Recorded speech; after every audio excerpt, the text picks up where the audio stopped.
Police are investigating a homicide in Roy. Scott McCain just getting an update right now and joins us live. What do you know so far, Scott?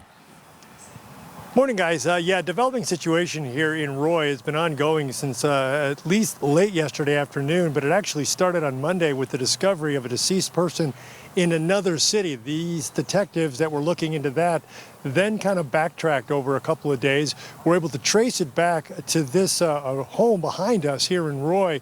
And at that point, Roy police, they've been on scene since late yesterday afternoon.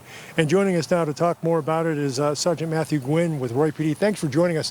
And I know there's still a lot of, you can't tell us specifically, but building this timeline, it's safe to say that it appears as though you guys think the homicide happened here. You've got someone in custody and you've got someone deceased, sadly. That is correct, Scott, unfortunately. What happens now? You guys have been on scene since late yesterday. Who do you have in custody, and what do you think's happened here at this point? So we are investigating a homicide that we do believe occurred here, and again, the body was moved to another location, and we're working with that particular agency as well as the homicide task force in determining exactly what occurred, where it occurred, and build a timeline. We have taken into custody a person by the name of Daniel Johnson, who's 48 years old, and he has been booked in the Weber County Jail.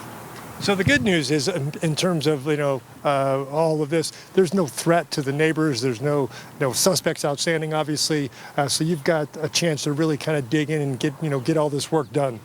Correct. We don't believe there is any harm to the public, and we do believe that this was an isolated incident. And at some point today, you think you'll have a better timeline in terms of what happened, specifically here, allegedly, and what led up to this homicide?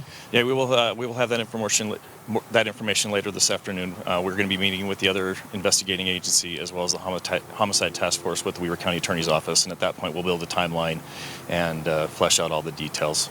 All right. Sergeant Matthew Gwynn, thank you so much for joining us. And so, guys, again, we've got someone deceased that was discovered earlier in the week on Monday. Those detectives, again, able to backtrack and figure out that individual was murdered. They believe the homicide happened here in the home behind us.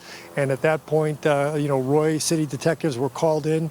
They were able to identify a suspect and take him into custody. And again, there's a lot going on because there's different agencies involved. But some point later today, we should have some more specific details and been able to kind of put that timeline together. But for now, we're live in Roy. Scott McCain, Fox 13 News, Utah.